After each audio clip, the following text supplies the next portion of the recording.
오늘은 정호승 시인의 제비꽃은 제비꽃답게 피면 됩니다 라는 현대 수필에 대해서 살펴보도록 하겠습니다.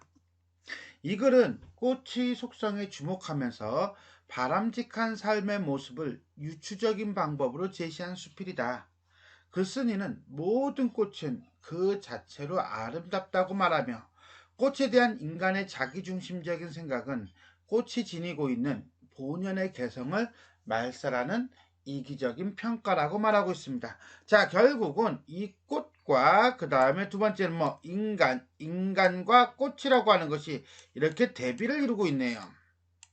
또한 꽃밭이 아름답기 위해서는 각각의 꽃이 스스로 빛을 내면서 여기서 요거 체크해. 요거 별표빵 조화를 이루어야 하듯이 인간의 삶도, 그래서 꽃이라고 하는 것과 인간의 삶으로 이렇게 확장되고 있나요?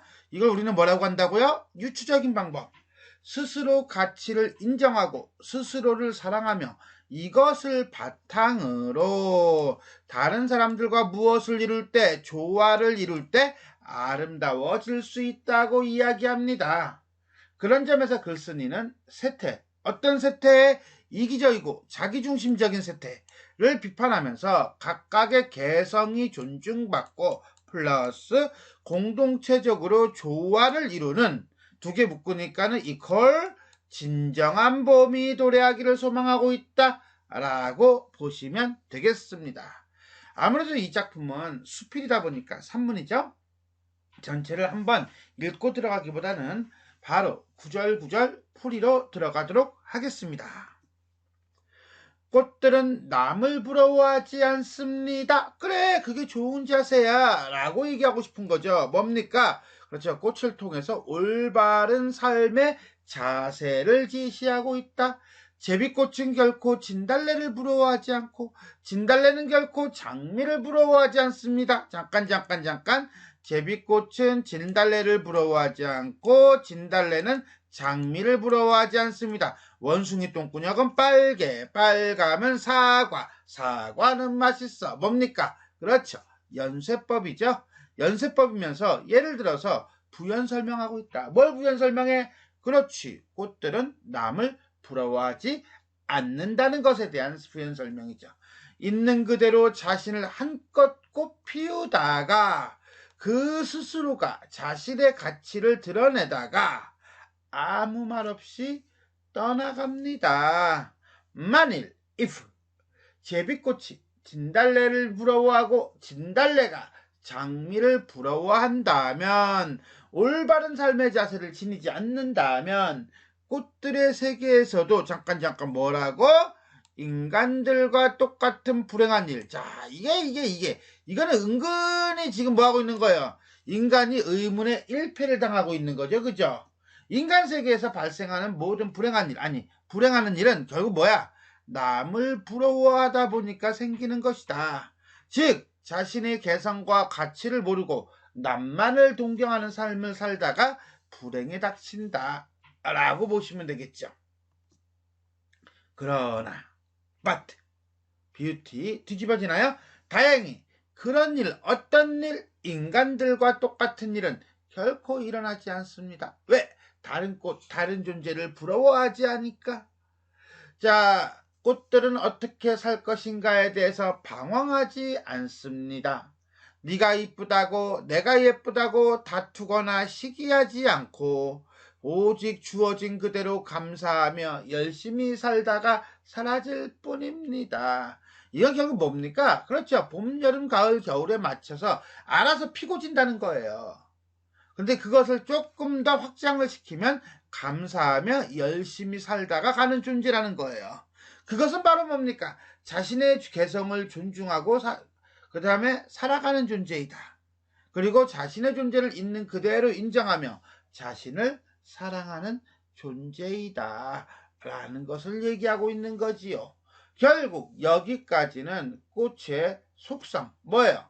자신을 있는 그대로 인정하고 다른 꽃을 부러워하지 않는 모습이라고 보시면 되겠습니다. 어떤 꽃을 보고 와우 이쁘다, no 이쁘지 않다 라고 평가하는 사람들은 꽃이 아닙니다. 바로 뭡니다. 인간입니다. 인간은 서로 비교하면서 평가하는 것을 중시합니다 라고 하는 비판적 태도죠.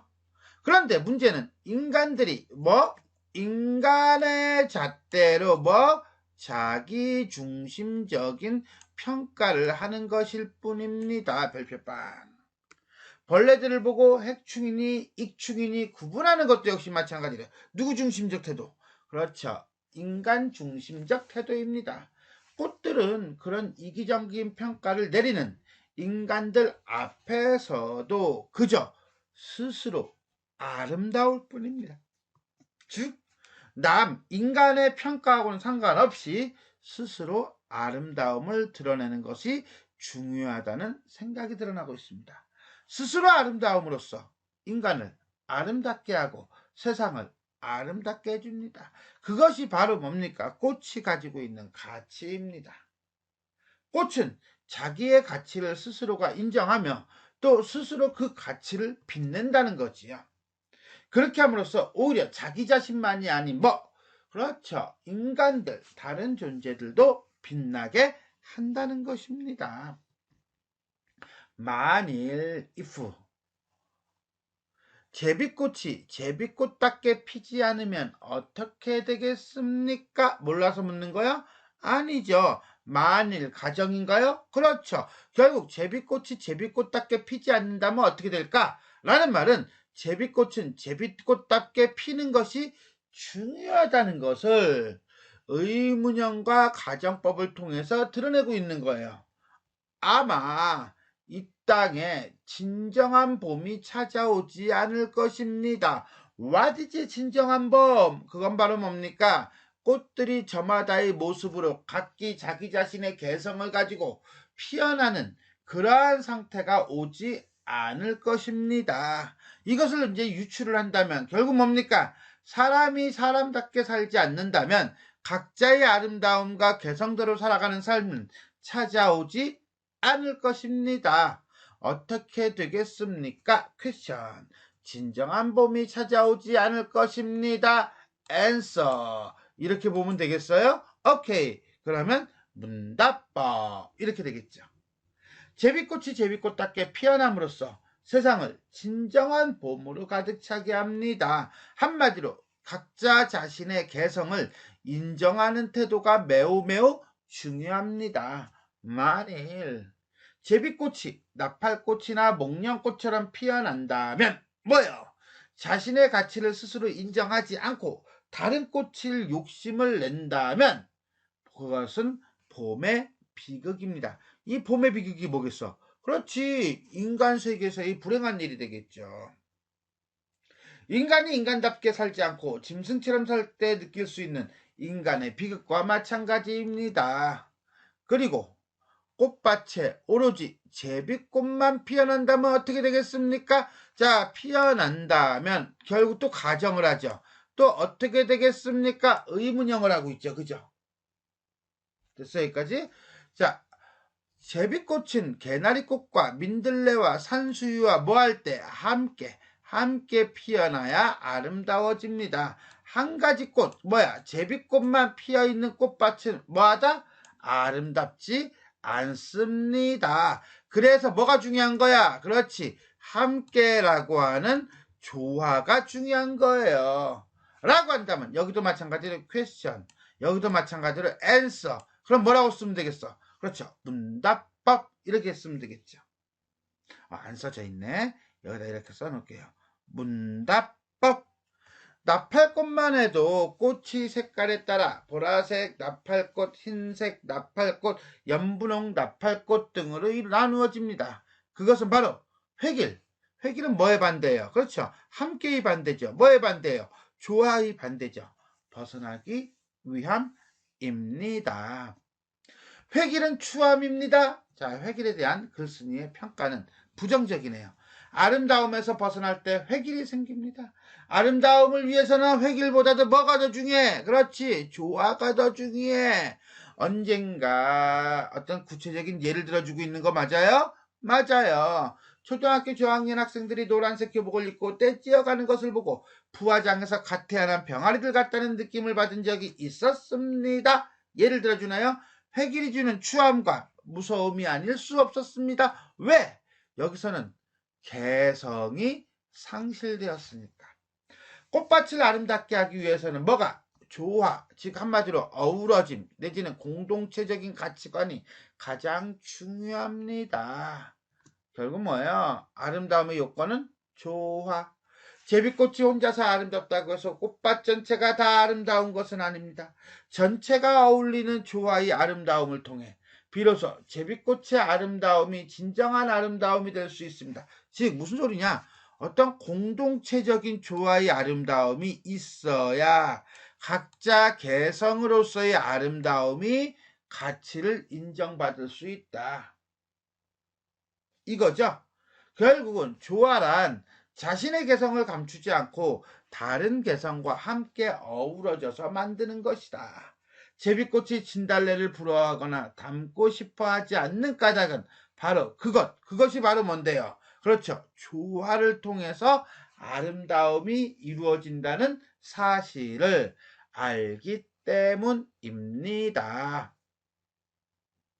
제비꽃은 제비꽃으로 피어나 오직 조화의 아름다움으로 이루어지기를 바랄 뿐입니다.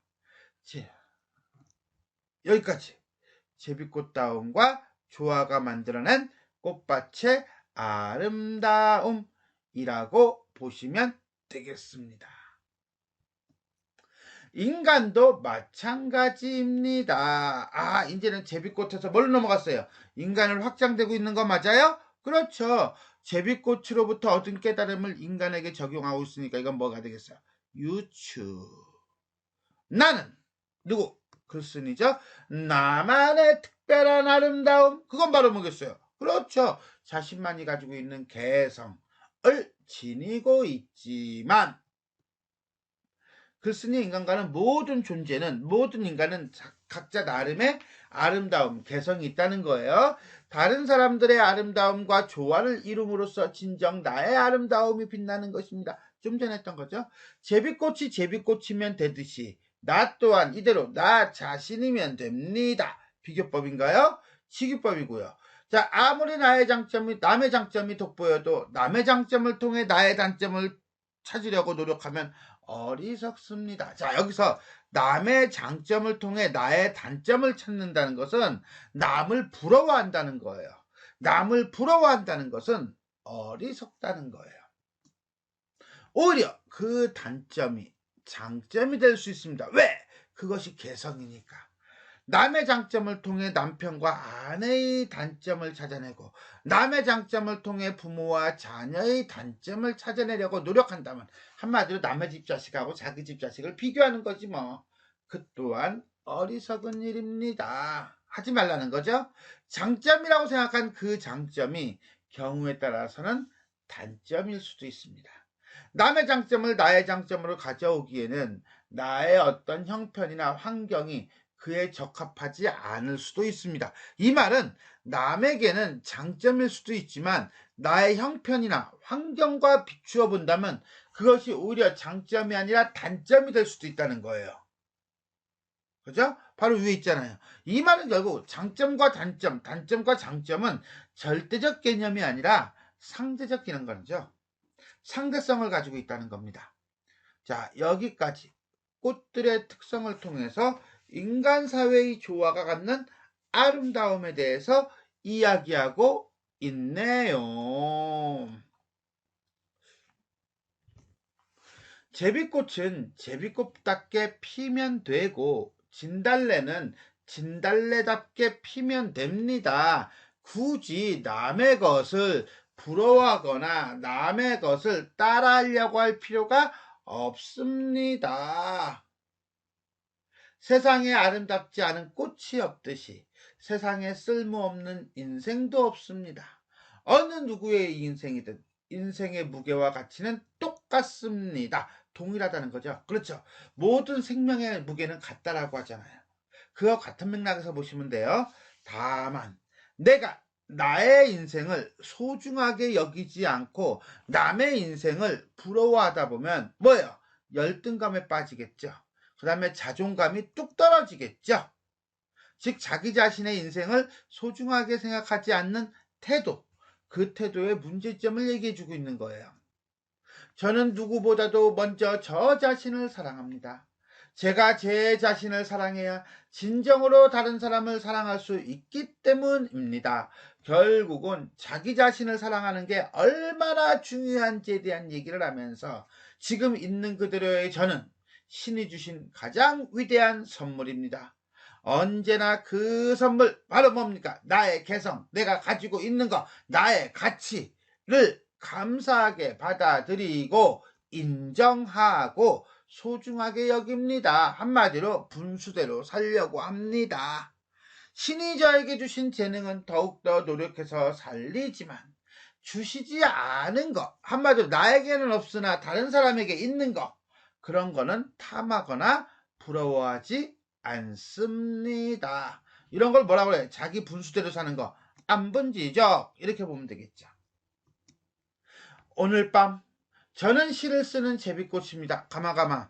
이 제비꽃은 진짜 제비꽃이야? 아니야. 자기 자신의 어떤 아이덴티티, 개성을 가지고 있는 존재야. 근데 왜 시를 써? 그렇지. 이 사람이 원래 시인이거든. 그러니까 자기 자신을 겸손하게 표현하는 거예요. 저도 그저 제비꽃답게 피어나면 됩니다. 한마디로 내 능력, 내 개성, 내 가치는 내가 사용하지만 나에게 주어지지 않은 능력, 가치, 재주는 부러워하지 않는다는 거죠. 내가 가지고 있는 그대로를 사랑한다는 거죠. 혹시 잠이 오지 않아 뒤척이게 된다면 더글러스 멜로코의 시를 읽고 잠이 드는 밤이면 좋겠습니다. 더글러스 멜로코? 이게 누군데? 명상신. 어떤 시도 어떤 사회적인 시인이 아니라 어떤 감정을 어떤 정화시키고 명상에 빠지는 그런 종류의 시인다. 시를 많이 쓴다. 그럼 우리나라 시인 중에서 내가 생각나는 시인 중에 류시화라는 시인이 있어요. 류시화라는 시인이 이 부분하고 가장 가깝지 않을까라는 생각이 번뜩 드네요. 자, 자신을 인정하고 사랑하는 삶에 대한 소망을 다루고 있습니다. 자, 이렇게 해서 우리는 정호승 시인의 제비꽃은 제비꽃답게 피면 됩니다. 라는 시에 대해서 구절구절을 살펴보았습니다. 그러면 전체를 한번 살펴보고 정리할게요. 현대수필이고요. 경수필이고요. 처음, 중간, 끝 3단 구성으로 이루어져 있습니다. 자, 구성에 대해서 간단히 본다면 자, 이 작품은 기본적으로 유추라고 하는 방법을 쓰이고 있습니다. 유추란 같은 종류의 것 또는 비슷한 것을 기초하여 생소한 개념, 복잡한 주제 내지는 추상적인 것 이런 것들을 추측하는 과정을 의미합니다. 예를 들어서 이런 거죠. 꽃밭이 아름답게 피기 위해서는 조화가 가장 중요합니다. 제비꽃이 혼자 아름답다고 해서 꽃밭 전체가 다 아름다울 수 있는 것은 아닙니다. 전체가 어울리는 조화를 통해서 블라블라블라블라 바랄 뿐입니다. 해놓고는 인간도 마찬가지입니다. 즉 인간사회, 인간에서의 어떤 조화를 얘기할 때 잘 안 보이니까 제비꽃이라고 하는 걸 통해서 얘기하는 거예요. 나는 나만의 특별한 아름다움을 지니고 있지만 다른 사람들의 아름다움과 조화를 이룸으로써 진정 나의 아름다움이 빛나는 것입니다. 아무리 남의 장점이 돋보여도 남의 장점을 통해 나의 단점을 찾으려고 노력하면 어리석습니다. 라고 얘기한다는 거죠. 즉 무슨 소리냐? 제비꽃이 지니고 있는 속성을 통해 인간이 지녀야 할 자세를 얘기해 주는 거예요. 이렇게 되죠. 제비꽃은 이렇습니다. 뭐야? 전체가 어울리는 조화의 아름다움을 통해 진정한 아름다움이 될 수 있습니다. 나는 다른 사람들의 아름다움과 조화를 이룸으로써 진정한 아름다움이 빛나는 것입니다. 인간이 지녀야 될 자세, 추상적인 것을 꽃을 통해서 뭐합니까? 조화가 가장 중요하다. 다른 사람과의 조화가 가장 중요하다. 이렇게 얘기해요. 결국 작가, 글쓴이는 개인의 개성과 공동체의 조화가 자연스럽게 어우러질 때 비로소 아름다운 세상이 온다 라고 이야기하고 있는 것이다 라고 보시면 되겠습니다. 자, 그 다음에 우리가 주제는 저마다 개성이 지닌 아름다움과 조화로운 삶의 가치에 대해서 얘기하고 있다 라고 보시면 되겠어요. 특징, 유추의 방법, 요건 조금 전에 했던 거니까 크게 저기 삼지 않겠습니다. 두 번째, 자연물과 인간을 대비하여 바람직한 삶의 태도를 제시하고 있다. 아무래도 이거는 표현상의 특징이라고 하는 쪽으로 가야 될 것 같아요. 먼저 대비를 보겠습니다. 자, 꽃들은 남을 부러워하지 않습니다. 그런데 인간은 인간의 잣대로 자기중심적인 평가를 합니다. 이런 식으로 자연과 인간과 자연을 대비하여 자기중심적 세계를 평가하는, 자기중심적으로 세계를 평가하는 인간 세태를 비판하고 있다라고 보시면 되겠습니다. 두 번째, 경어체죠? 자, 뭐예요? 부러워하지 않습니다. 부러워하지 않습니다. 말없이 떠나갑니다. 즉, 높임말을 쓰고 있네요. 경어체를 사용하여 독자에게 친근감을 주고 주장을 완곡하게 전달하는 효과를 주고 있다. 예를 들어서 설명해 주고 있어요. 자, 초등학교 저학년 노란색 교복이죠? 즉, 구체적인 체험을 제시함으로써 독자가 이해하기 쉽게 하고 있다라고 보시면 되겠습니다. 다음 볼까요? 자문자답. 이거는 아까 봤죠, 그죠? 이런 거죠. 만일 어떻게 되겠습니까? 진정한 봄이 찾아오지 않을 겁니다. 라고 함으로써 자문자답, 문답법의 형식을 통해서 주장을 강조하고 있다. 주제를 강조하고 있다. 라고 보시면 됩니다. 비유네요. 비유가 될 수도 있고 상징이 될 수도 있는데, 자, 이렇게 보시면 될 것 같아요. 진달래나 장미는 제비꽃이 아닌 존재, 타자가 되겠죠. 이기적인 평가라고 하는 것은 자기중심적인 평가. 진정한 봄은 개성과 공동체의 조화가 어우러진 것. 그런데 마지막에 글쓴이는 자기 자신을 뭐라고 표현했죠? 시를 쓰는 제비꽃이라고 표현했죠. 즉, 자신의 가치를 인정하며 조화로운 삶을 살아가는 존재로 살고 싶다라는 것을 보여주고 있다라고 보시면 되겠습니다. 자, 지금까지 우리는 정호승 시인의 제비꽃은 제비꽃답게 피면 됩니다에 대해 살펴보았습니다. 지금까지 내용이 도움이 되셨다면 좋아요와 구독 버튼 눌러주시고요. 알람 설정 부탁드리겠습니다. 수고하셨습니다.